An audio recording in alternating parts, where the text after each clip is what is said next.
ಕಾಲ್ ಮೂಲಕ ಬಸವನಗೌಡ ಪಾಟೀಲ್ ಯತ್ನಾಳ್ ಅವರ ಹೆಸರನ್ನ ಕಾರ್ಡಿನಲ್ಲಿ ಬರೆದ್ರು. ಹಸೀಂಪೀರ್ ವಾಲಿಕಾರ್ ಒಬ್ಬ ಮುಸಲ್ಮಾನ್ ಇದ್ದಾನ ಅಂತ ಹೇಳಿ ನನ್ನ ಕಾರ್ಯಕ್ರಮಕ್ಕೆ ಬಂದಿಲ್ಲ. ಇದಕ್ಕಿಂತ ದೊಡ್ಡ ಉದಾಹರಣೆ ನಾನೇನು ಹೇಳಲಿ.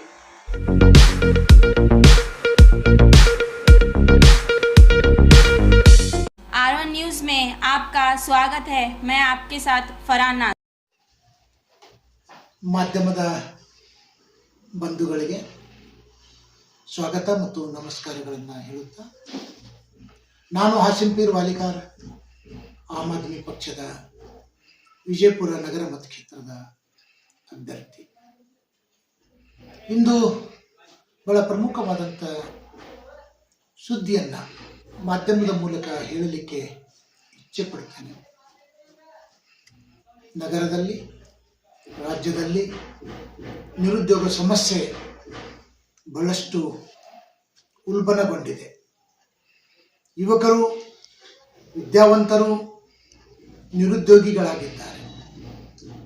ನಾನು ನಗರ ಮತಕ್ಷೇತ್ರದಲ್ಲಿ ಕನಿಷ್ಠ ತಮ್ಮೆಲ್ಲರ ಆಶೀರ್ವಾದ, ದುವಾ, ಕೃಪೆ ಇದ್ದರೆ ಕನಿಷ್ಠ 15ರಿಂದ 20,000 ಜನರಿಗೆ, ಮಹಿಳೆಯರಿಗೆ, ವಿದ್ಯಾವಂತ ಯುವಕರಿಗೆ ಉದ್ಯೋಗವನ್ನು ನೀಡುವ ಅವಕಾಶವನ್ನು, ಫ್ಯಾಕ್ಟ್ರಿಗಳನ್ನು ತರ್ತಕ್ಕಂಥ ಅತ್ಯಂತ ಪ್ರಾಮಾಣಿಕ ಕೆಲಸವನ್ನು ನಾನು ಖಂಡಿತವಾಗಿಯೂ ಮಾಡಲಿಕ್ಕೆ ಸಿದ್ಧನಿದ್ದೇನೆ. ಜೊತೆಗೆ ಕಳೆದ 5 ವರ್ಷಗಳಿಂದ ವಿಜಯಪುರ ನಗರದಲ್ಲಿ ನವರಸಪುರ ಉತ್ಸವ ಜರುಗದೇ ಇರುವುದು ಈ ಭಾಗದ ರಂಗಭೂಮಿ ಕಲಾವಿದರಿಗೆ, ಮುಷಾಯರ ಮಾಡುವವರಿಗೆ, ನಾಟಕಗಳನ್ನು ಮಾಡುವವರಿಗೆ, ಮನರಂಜನೆಯನ್ನು ಆಲಿಸುವವರಿಗೆ ಅತ್ಯಂತ ನಿರಾಸೆಯನ್ನುಂಟು ಮಾಡಿದೆ. ನವರಸಪುರ ಉತ್ಸವ ಸರ್ಕಾರದ ಕಾರ್ಯಕ್ರಮ. ವಿಜಯಪುರ ನಗರದ ಶಾಸಕರು ಅದರ ಕಡೆಗೆ ಗಮನವನ್ನು ಕೊಡದೆ ಆಗದಂತೆ ನೋಡಿಕೊಂಡಿದ್ದಾರೆ ಅನ್ನುವಂಥ ಮಾತುಗಳು ವಿಜಯಪುರ ನಗರದಲ್ಲಿ ಹಮ್ಮಿಕೊಂಡಿವೆ. ನಾನು 4 ಸ್ನಾತಕೋತ್ತರ ಕೇಂದ್ರ ಪರೀಕ್ಷೆಗಳನ್ನು ಬರೆದು ಪಾಸಾದವನು, ಅಂದರೆ 4 MA ಓದಿದವನು ನಾನು. ನನಗೆ ಗೊತ್ತಿದೆ ಈ ನಗರದ ಸಮಸ್ಯೆಗಳು ಏನು, ಈ ನಗರಕ್ಕೆ ಏನೇನು ತರಬೇಕು, ಈ ನಗರದಲ್ಲಿ ಶಾಂತಿ, ಸೌಹಾರ್ದತೆ, ಭಾವೈಕ್ಯತೆ ನಮ್ಮ ಶಕ್ತಿಯಾಗಿರಬೇಕು. ಎಲ್ಲ ಮತದಾರ ಬಾಂಧವರು ನಂಬಿಕೆಯಿಂದ, ಭಯವಿಲ್ಲದೆ ಬದುಕಬೇಕು. ಇದು ವಿಜಯಪುರ ನಗರದ ಮತದಾರರಿಗೆ ನಾನು ಹೇಳಲಿಕ್ಕೆ ಇಚ್ಛೆ ಪಡ್ತೇನೆ. ಇನ್ನು ಬೇರೆ ಬೇರೆ ಪಕ್ಷಗಳಿಂದ ಜನರು ಬಂದಿದ್ದಾರೆ.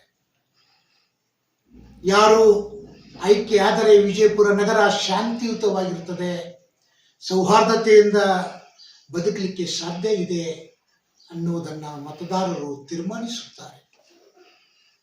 ಆದ್ಮೇಲೆ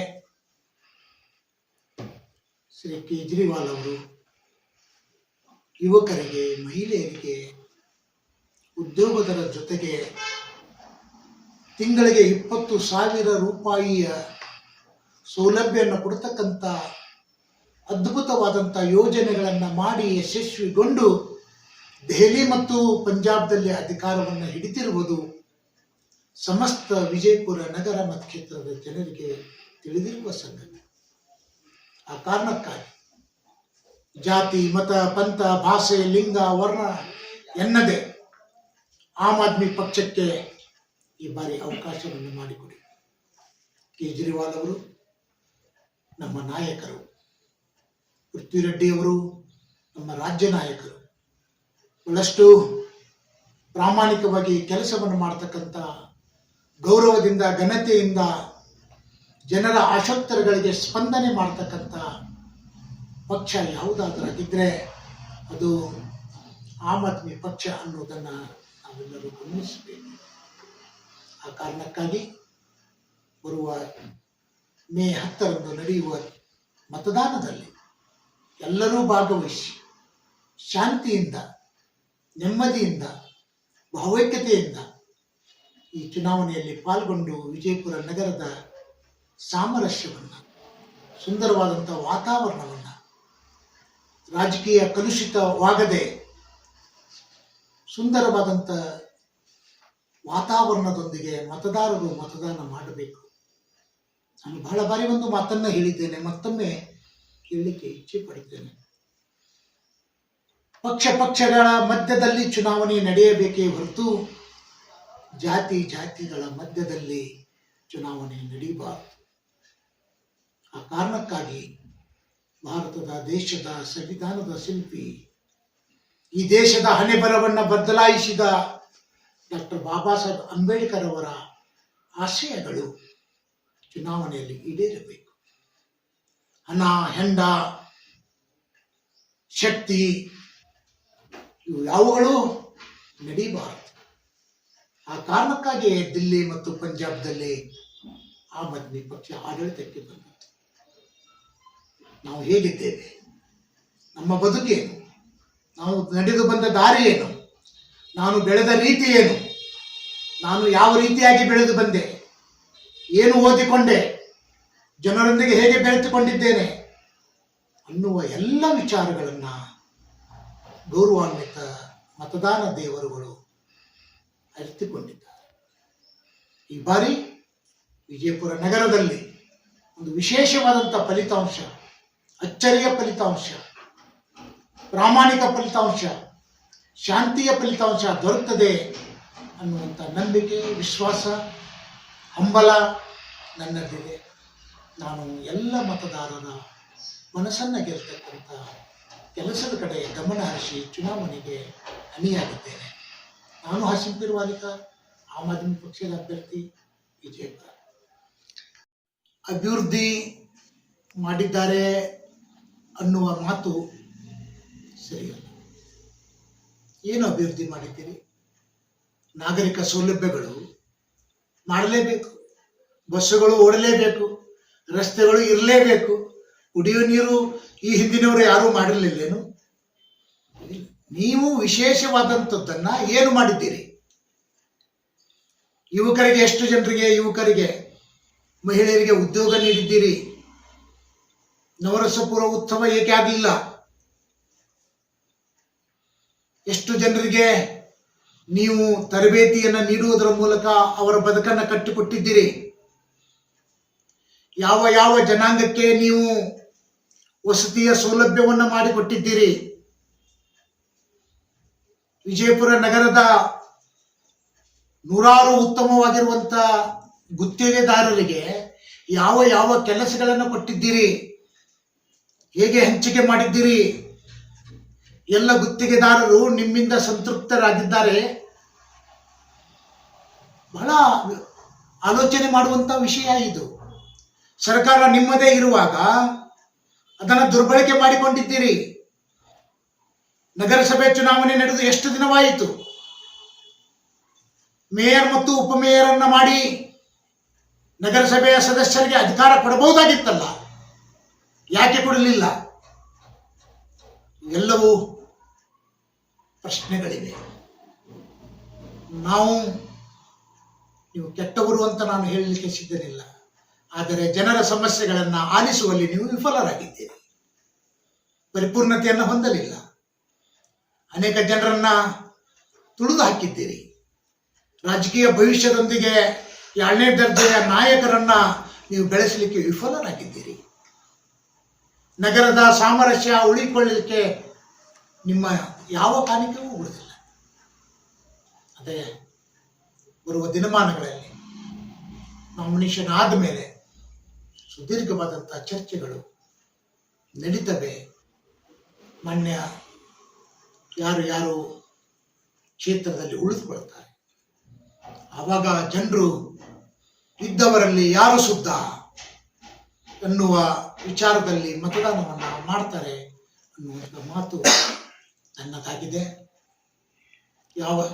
ಇನ್ನೊಂದು ಸರ್, ನಗರ ಶಾಸಕರು ಕೆಲವು ಭಾಷಣದಲ್ಲಿ ಹೇಳ್ತಿದ್ದಾರೆ, ನಾನು ಮನೆಯಲ್ಲೇ ಕೂತೆ ಆರಿಸಿ ಬರ್ತೀನಿ, ಯಾಕಂದ್ರೆ ನಾವು ಬಿಜಾಪುರಕ್ಕೆ ಅಷ್ಟು ಅಭಿವೃದ್ಧಿ ಕಡೆ ತೊಗೊಂಡು ಹೊಂಟೀನಿ ಅಂತ. ಇದಕ್ಕೆ ತಾವು ಏನು ಹೇಳ್ತೀರಿ? ಮತದಾರ ಬಾಂಧವರು ಆರಿಸುವಂಥ ಶಕ್ತಿ ಅವರಿಗಿರ್ತದೆ. ಆ ಕಾರಣಕ್ಕಾಗಿ ಅವರು ಮನೆಯಲ್ಲೇ ದಯಮಾಡಿ ಮನೆಯಲ್ಲೇ ಕೂತು ಅವರು ಆರಿಸಿ ಬರಲಿ. ನಾವು ಮನೆ ಮನೆಗೆ ಹೋಗಿ ಕೈ ಮುಗಿದು ಮತವನ್ನು ಕೇಳಿ ಆರಿಸಿ ಬರುವಂಥ ಸಕಲ ಪ್ರಯತ್ನ ನಾವು ಮಾಡೋದು. ನಿಮಗೆ ಒಂದು ಮಾತನ್ನ ಹೇಳಲಿಕ್ಕೆ ಇಚ್ಛೆ ಪಡ್ತೇನೆ. ಹೋದ ವರ್ಷ ನಾವೆಲ್ಲರೂ ಕೂಡಿ, ನಾನು ಕಾಂಗ್ರೆಸ್ ಪಕ್ಷದಲ್ಲಿದ್ದಾಗ 18ರ ಅಭ್ಯರ್ಥಿಗೆ ಎಲ್ಲರೂ ಕೂಡಿ ಶಕ್ತಿ ಮೀರಿ ಕೆಲಸ ಮಾಡಿದ್ದೀವಿ. ಒಬ್ಬರೇ ಇದ್ರು, ಯಾಕೆ ಆಯ್ಕೆ ಆಗಲಿಲ್ಲ? ಬಹಳ ಗಂಭೀರವಾದಂಥ ಪ್ರಶ್ನೆ ಇದು. ಅದಕ್ಕೆ ಆಯ್ಕೆಯಾಗುವವರ ಶಕ್ತಿ ಇರಬೇಕು, ಆಯ್ಕೆಯಾಗುವರು ಜನರ ಮನದಲ್ಲಿ ಇರಬೇಕು, ಆಯ್ಕೆಯಾಗುವವರು ವಿದ್ಯಾವಂತರಿರಬೇಕು, ಆಯ್ಕೆಯಾಗುವವರು ಎಲ್ಲರ ಜೊತೆಗೆ ಪ್ರೀತಿ ಮಮತೆಯಿಂದ ಬೆಳೆದು ಬಂದವರಾಗಿರಬೇಕು. ಅಂದಾಗ ನಾಯಕರಾಗಲಿಕ್ಕೆ ಸಾಧ್ಯ. ಹಾಗೆ ನಾಯಕರಾಗಲಿಕ್ಕೆ ಸಾಧ್ಯ ಇಲ್ಲ. ಇಲ್ಲಿ ಶ್ರಮ ಇದೆ, ಶ್ರಮ ಇದೆ. ಜನರ ಮನಸ್ಸಿನಲ್ಲಿ ಉಳಿಯಬೇಕು ನಾವು, ಅವಾಗ ನಾಯಕರಾಗಲಿಕ್ಕೆ ಸಾಧ್ಯ. ಸರ್, ಜನರ ಮಧ್ಯೆ ಒಂದು ಕ್ವಶನ್ ಇದು ಆಗ್ತಾ ಇದೆ ಸರ್. ನನಗೆ ಸೋಲಿಸಲಿಕ್ಕೆ ಕಾಂಗ್ರೆಸ್ದವರು ಮುಸಲ್ಮಾನರಿಗೆ ಟಿಕೆಟ್ ಕೊಟ್ಟಿದ್ದಾರೆ. ಪ್ರಥಮವಾಗಿ ಟಿಕೆಟ್ ತೆಗೆದುಕೊಂಡವನು ನಾನೇ. ಘೋಷಣೆಯಾಗಿದ್ದು ನನ್ನ ಟಿಕೆಟ್. ಅವರು ಯಾರ್ಯಾರ ಜೊತೆ ಹೊಂದಾಣಿಕೆಯಿಂದ ಈ ಹಿಂದಿನ ಅನೇಕ ಚುನಾವಣೆಗಳು ಯಾವ ಪಕ್ಷದ ಜೊತೆಗೆ ಮಾಡಿದ್ದಾರೆ ಅನ್ನುವುದು ಒಂದು ಬಾರಿ ಬಹಿರಂಗಗೊಳಿಸ್ತೇನೆ. ಹಸೀಂಪೀರ್ ವಾಲಿಕಾರ್ ಬಸವನಗೌಡ ಪಾಟೀಲ್ನ ವಿರುದ್ಧವಾಗಿ ಮಾತನಾಡಿದ್ದು ಇನ್ನೂ ನನ್ನ ಪೇಪರ್ಗಳಲ್ಲಿ, ನಿಮ್ಮ ಟಿವಿಗಳಲ್ಲಿ ಇದೆ. ನಾನು ಹಸೀಂಪೀರ್ ವಾಲಿಕಾರ್ ಅನೈತಿಕ ರಾಜಕಾರಣ ಮಾಡುವ ವ್ಯಕ್ತಿಯಲ್ಲ, ಅಂತ ಚಾರಿತ್ರ್ಯವನ್ನು ಪಡೆದುಕೊಂಡಿಲ್ಲ. ಜೊತೆಗೆ ನೀವು ಶಕ್ತಿವಂತರಾಗಿದ್ದರೆ, ಪಕ್ಷ ಸಮರ್ಥರಾಗಿದ್ದರೆ ಆರಿಸಿ ಬನ್ನಿ, ಆರಿಸಿ ಬನ್ನಿ. ಬಾಗೌಂಡ್ರವರು ಇದ್ದಾಗ ಬಸವನಗೌಡ ಪಾಟೀಲ್ ಯತ್ನಾಳರು ಬೀಳಿಲ್ಲ. ಜನ ತೀರ್ಮಾನ ಮಾಡಬೇಕು, ಜನ ತೀರ್ಮಾನ ಮಾಡಬೇಕು. ಯಾರು ಗೆಲ್ತಾರೆ, ಯಾರು ಸೋಲ್ತಾರೆ, ಮತದಾರರು ತೀರ್ಮಾನ ಮಾಡಬೇಕು. ಕಾಂಗ್ರೆಸ್ ಪಕ್ಷ ಗೆಲ್ಲುವವರಿಗೆ ಟಿಕೆಟ್ ಕೊಟ್ಟಿದೆ. ನಮ್ಮಂಥವ್ರ ಬಗ್ಗೆ ಯಾಕೆ ಚಿಂತೆ ಮಾಡ್ತಾ ಇದೆ? ಗೆಲ್ಲುವವರಿಗೆ ಕೊಟ್ಟಿದೆ ಅಂತ ಹೇಳ್ತಿರಲ್ಲ, ಗೆಲ್ಲಿಸ್ರಿ. ಆಮ್ ಆದ್ಮಿ ಪಕ್ಷ ನನಗೆ ಗೆಲ್ಲಲಿಕ್ಕೆ ಅರ್ಹತೆಗಳಿವೆ, ಅದಕ್ಕಾಗಿ ನನಗೆ ಟಿಕೆಟ್ ಅನ್ನು ಕೊಟ್ಟಿದ್ದಾರೆ. ನಾನು ಸರ್ವಧರ್ಮದ ಮತಗಳನ್ನು ಪಡೆದುಕೊಳ್ತಕ್ಕಂಥ ಸಾಮರ್ಥ್ಯವುಳ್ಳವರು. ಯಾವ ವಿಷಯಗಳನ್ನು ಕೊಡ್ತೀರಿ ಕೊಡಿ, ನಾ ಆ ವಿಷಯಗಳ ಬಗ್ಗೆ ನಿರರ್ಗಳವಾಗಿ ವಿಮರ್ಶೆ ಮಾಡಿ ಮಾತನಾಡುವಂತಹ ಸಾಮರ್ಥ್ಯವುಳ್ಳವರು. ಆ ಕಾರಣಕ್ಕಾಗಿ ಅಸಮರ್ಥರು ಯಾವಾಗಲೂ ನೆಪಗಳನ್ನು ಹುಡುಕ್ತಾರೆ. ಕುಣಿಲಿಕ್ಕೆ ಬರಲಾರ್ದವನು ನೆಲ ಸರಿಯಿಲ್ಲ ಅಂತ ಹೇಳ್ತಾರೆ ಹೊರತು ಕುಣಿಯುವ ಪ್ರಯತ್ನವನ್ನು ಮಾಡುವುದಿಲ್ಲ. ಅದನ್ನು ಆಲೋಚನೆ ಮಾಡಬೇಕು. ಇದನ್ನು ತೀರ್ಮಾನ ಜನರು ಮಾಡ್ತಾರೆ. ಸರ್, ನಿಮ್ಮ ಪಕ್ಷದಲ್ಲಿನೇ ನನಗೆ ಗೊತ್ತಿಲ್ಲ. ಅವರು ಸಾಕಷ್ಟು ಆರೋಪ ಅವರು ಮಾಡಿದ್ದಾರೆ ಸರ್ ನಿಮ್ಮ ಮ್ಯಾಗ. ಈಗ ಯತ್ನಾಳ್ ವಂಶದವರು ಅದು ಹಂಗೆ ನನ್ನ ಸರ್ಟಿಫಿಕೇಟ್ ಕೊಡ್ಲಿಕ್ಕೆ ಅವ ತಹಶೀಲ್ದಾರ್ ಅಲ್ಲ, ಹೈಕೋರ್ಟ್ ಅಲ್ಲ, ಅದು ಸುಪ್ರೀಂ ಕೋರ್ಟದ ಜಡ್ಜ್ಮೆಂಟ್ ಅಲ್ಲ. ನನ್ನ ಬಗ್ಗೆ ಹೇಳಲಿಕ್ಕೆ ನಾನು ಏನಾದರೂ ಹೇಳಿದರೆ ಅದು ನಂದು. ನಾನು ಯಾರ ಬಗ್ಗೆ ಟೀಕೆ ಮಾಡಲಿಕ್ಕೆ ಹೋಗೋದಿಲ್ಲ. ನನಗೆ ಅವ್ರು ಯಾರೂ ಪರಿಚಯ ಇಲ್ಲ. ನಾನು ಪಕ್ಷದಲ್ಲಿ ಅವ್ರ ಜೊತೆನೂ ದುಡಿಲಿಲ್ಲ. ಪಕ್ಷ ಕಡೆ ನಾನು ಟಿಕೆಟ್ ಕೊಟ್ಟಿದೆ, ನಾನು ಕಣದಲ್ಲಿ ನಿಂತುಕೊಂಡಿದ್ದೇನೆ. ಅವರು 3 ಜನ ಏನು ಹೇಳಿದ್ದಾರೆ ಅಂತ ಹೇಳಿದರೆ, ಎಲ್ಲ ಎಂ ಬಿ ಪಾಟೀಲ್ ಹೇಳ್ತಾರೆ, ಶಿವಾನಂದ ಪಾಟೀಲ್ ಹೇಳ್ತಾರೆ, CS ನಾಡವರು, ಒಟ್ಟು ದೊಡ್ಡ ದೊಡ್ಡ ನಾಯಕರ ಬಗ್ಗೆ ಅನೇಕ ಚರ್ಚೆಗಳು ನಡೆಯುವಾಗ ನಮ್ಮಂಥವ್ರ ಬಗ್ಗೆ ಚುಟ್ಟುಮುಟ್ಟು ಚರ್ಚೆಗಳು ನಡೆಯುವುದು ಸಹಜ. ಇದು ರಾಜಕಾರಣ. ಎಲ್ಲರೂ ನಾವೇನು ಸ್ವಾಮಿಗಳಲ್ಲ, ಶರಣರಲ್ಲ, ದರ್ಗಾದ ಸೂಫಿ ಸಂತರು ಅಲ್ಲ. ನಾವು ಜನಸಾಮಾನ್ಯರು. ಟೀಕೆ ಟಿಪ್ಪಣಿಗಳ ಮಧ್ಯದಲ್ಲೇ ಸಾಮಾಜಿಕ ಬದುಕನ್ನು ಕಟ್ಟಿಕೊಡ್ತಕ್ಕಂಥ ವ್ಯವಸ್ಥೆ ಇದೆ. ಯಾರೋ ದುಡ್ಡು ಕೊಟ್ಟು ಮಾತಾಡ್ತಿರ್ಬೇಕು. ಅವರ ಬಗ್ಗೆ ಅಭಿಮಾನ ಇದೆ ನಮಗೆ. ಆದರೆ ಅವ್ರು ಏನು ಮಾತಾಡ್ತಾರೆ ಮಾಡಲಿ, ಅವ್ರ ಬಗ್ಗೆ ನನ್ನ ಟೀಕೆ ಟಿಪ್ಪಣಿಗಳು ಇಲ್ಲ. ಸರ್, ಅವ್ರು ಏನು ಹೇಳ್ತಿದ್ದಾರೆ ಅಂದರೆ ನೀವು ಮುಂದೆ ಇರುತ್ತೆ ಇಂಥ ಆರೋಪ ಮಾಡಿದ್ದಾರೆ ಸರ್. ನೋಡ್ರಿ, 25 ವರ್ಷ ನಾನು ಪಕ್ಷದಲ್ಲಿ ದುಡಿದಿದ್ದೇನೆ, ಕಾಂಗ್ರೆಸ್ ಪಕ್ಷದಲ್ಲಿ. ನಮ್ಮನ್ನು ಬಿಟ್ಟು ಬೇರೆಯವರಿಗೆ ಟಿಕೆಟ್ ಕೊಟ್ಟರು. ಟಿಕೆಟ್ ತಗೊಂಡೇ ಕಾಂಗ್ರೆಸ್ ಪಾರ್ಟಿ ನೋಡಿದವರು ಅದಾರ. ಅವ್ರೇನು ಕೊಟ್ಟು ಬಂದಿದ್ದಾರೆ ಅವ್ರನ್ನೂ ಕೇಳಿ. ಅವೆಲ್ಲ ಅನವಶ್ಯಕ ಮಾತುಗಳು, ವ್ಯರ್ಥ ಮಾತುಗಳು. ಇದರಲ್ಲಿ ಇಂಥ ಪ್ರಶ್ನೆಗಳಿಗೆ ಉತ್ತರಿಸುವ ವ್ಯಕ್ತಿ ನಾನಲ್ಲ. ಒಳ್ಳೆಯ ವಿಚಾರಗಳನ್ನು, ನಗರ ಮತಕ್ಕೆ ಸಂಬಂಧಪಟ್ಟಂಥ ವಿಚಾರಗಳನ್ನು, ಗೊಂದಲ ಇರದೇ ವಿಚಾರಗಳನ್ನು ಕೇಳಿದ ಹೇಳ್ತೇನೆ. ನಾನು ಯಾವ ಅಭ್ಯರ್ಥಿ ಮೇಲೆ ವೈಯಕ್ತಿಕವಾಗಿ ಟೀಕೆ ಟಿಪ್ಪಣಿಗಳನ್ನು ಮಾಡ್ತಕ್ಕಂಥ ವ್ಯಕ್ತಿ ನಾನಲ್ಲ. ನಾನು ಆಮ್ ಆದ್ಮಿ ಪಕ್ಷದ ಗುರಿ, ಉದ್ದೇಶ, ತತ್ವ, ಕಾರ್ಯಕ್ರಮಗಳನ್ನು ಮುಂದಿಟ್ಟುಕೊಂಡು ನಾನು ಚುನಾವಣೆಗೆ ಧುಮುಕಿದ್ದೇನೆ. ಅವರಿವರ ಮಾತನ್ನು ಕೇಳದೆ ನಾನು ನನ್ನ ಮತದಾರ ಬಾಂಧವರಿಗೆ ಕೈ ಮುಗಿದು ಮತವನ್ನು ಕೇಳ್ತಕ್ಕಂಥ ಪ್ರಯತ್ನವನ್ನು ಮಾಡ್ತಾನೆ. ಯಾರು ಸೋಲಿಸ್ತಾರೆ, ಯಾರು ಗೆಲ್ಲಿಸ್ತಾರೆ ಅದು ಚುನಾವಣೆಯ ಡಬ್ಬಿ ಹೇಳ್ತದೆ ಹೊರತು ನಾವು ಯಾರು ಹೇಳುವಂಥ ಪರಿಸ್ಥಿತಿಯಲ್ಲಿಲ್ಲ. 2,80,000 ಜನ ಮತದಾರರಿದ್ದಾರೆ. ಒಬ್ಬರು ಇಬ್ಬರು ಹೇಳಿದ ಮಾತಕ್ಕೆ ಅದು ಯಾವುದೇ ತೀರ್ಮಾನ ಆಗುವುದಿಲ್ಲ. ಯಾರಿಗೆ ಶಕ್ತಿ ಇದೆ ನಿಲ್ಲಿಕ್ಕೆ ಹೇಳಿ, ಯಾರಿಗೆ ಶಕ್ತಿ ಇದೆ ನಿಲ್ಲಿಕ್ಕೆ ಹೇಳಿ, ಹೌದಲ್ಲ? ಅದು ನಿಮ್ಮ ಮ್ಯಾಗ ಆರೋಪ ಮಾಡಿದ್ರೆ ನಿಮ್ಗೆ ಯತ್ನಾಳ್ ಅವರು ಇದು ಸಪೋರ್ಟ್ ಮಾಡಿದ್ರು ಸುಳ್ಳು? ನಾನು ಕನ್ನಡ ಸಾಹಿತ್ಯ ಪರಿಷತ್ತಿನಲ್ಲಿ 2 ಜಿಲ್ಲಾ ಸಮ್ಮೇಳನ ಮಾಡಿ ಕಾನೂನಿನ ಮೂಲಕ, ನಿಯಮಗಳ ಮೂಲಕ, ಪ್ರೋಟೋಕಾಲ್ ಮೂಲಕ ಬಸವನಗೌಡ ಪಾಟೀಲ್ ಯತ್ನಾಳ್ ಅವರ ಹೆಸರನ್ನ ಕಾರ್ಡಿನಲ್ಲಿ ಬರೆದ್ರು. ಆಸಿಂಪೀರ್ ವಾಲಿಕಾರ್ ಒಬ್ಬ ಮುಸಲ್ಮಾನ್ ಇದ್ದಾನ ಅಂತ ಹೇಳಿ ನನ್ನ ಕಾರ್ಯಕ್ರಮಕ್ಕೆ ಬಂದಿಲ್ಲ. ಇದಕ್ಕಿಂತ ದೊಡ್ಡ ಉದಾಹರಣೆ ನಾನೇನು ಹೇಳಲಿ? ಆದ್ರೆ ನೀವು ಯತ್ನಾಳ್ ವಿರೋಧಿ ಆಗಿದೆ. ನೋಡೋಣ ಆಮೇಲೆ.